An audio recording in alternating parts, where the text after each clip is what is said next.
Meghan Markle realized that royal life wasn't going to be a soap opera and wanted to get back to something she knew when she stepped down from her working role within the monarchy and moved to the U.S. with Prince Harry in 2020, a royal courtier said. Lady Anne Glenconner, a close friend of members of the royal family and former lady-in-waiting to Princess Margaret, talked about Harry and Meghan, a couple she refers to as the ones that have gone to America, during a recent address at Oxford Union, a debating society. Glenconner was born in 1932, the daughter of the Earl of Leicester, and was raised at the family home, Holkham Hall in Norfolk. The hall is close to Sandringham House, a property belonging to the royals, and she grew up alongside Queen Elizabeth II and her sister, Margaret. The courtier lives in a home on the Holkham estate, which is also close to Anmer Hall, the country home of Prince William and Kate Middleton, the Prince and Princess of Wales. "I live quite near Prince William and Kate," Glenconner told the Oxford Union audience. "They are great. She is extraordinary, she's wonderful, and I think they're a real safe pair of hands. We want perhaps talk about the ones that have gone to America," she said, laughing, in a reference to Harry and Meghan, before she continued. "Well, I was sad because they were greeted with the wedding that was so wonderful and everybody was so pleased. I mean, they couldn't have had a more lovely wedding, but of course, being a member of the royal family isn't that. It's not a soap opera. It's jolly hard work actually. If you think that you're going to drive around in a coach and just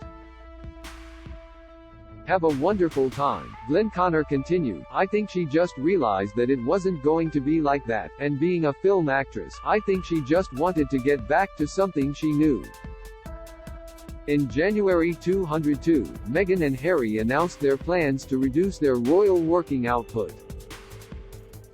After a period of strained negotiations with the Queen and Prince Charles, now King Charles III, it was decided that the couple would completely leave their official roles. Following this, the couple moved to Los Angeles and eventually settled in the exclusive celebrity enclave of Montecito. Since their move, Meghan and Harry have spoken out about the struggles they faced during their time as working royals, including mental health issues, and what they perceive to be the monarchy's unsupportive framework. Meghan is now doing a weekly podcast, among other projects, and Harry's wholly truthful memoir is set for release in the coming months.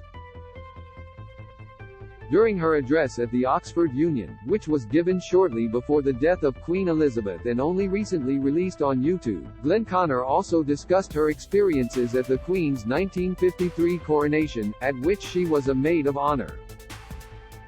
A maid of honor's duty was to hold the Queen's train as she moved through Westminster Abbey and generally tend to her needs. The maids were selected from the daughters of peers. "We could hear this roar of people," Glenconner said of the Queen's arrival at the Abbey on June 2, 1953. "We hadn't seen her in her dress, and 2 pages opened the door and we looked at her and she was wonderful. People say, 'Did she say anything to you?' She continued. 'We went in and she stood there. And she had her back to us and we were standing there, and she just looked round and she said, 'Ready, girls?' And off we went." Following the Queen's death on September 8, King Charles will be crowned in a coronation ceremony at the Abbey on May 6, 2023. The service will follow the same lines as the one for his mother and previous British monarchs and stretches back to the days of the later Anglo-Saxons. Do you have a question about King Charles III, William and Kate, Meghan and Harry or their family that you would like our experienced royal correspondents to answer? Email royals@newsweek.com. We'd love to hear from you.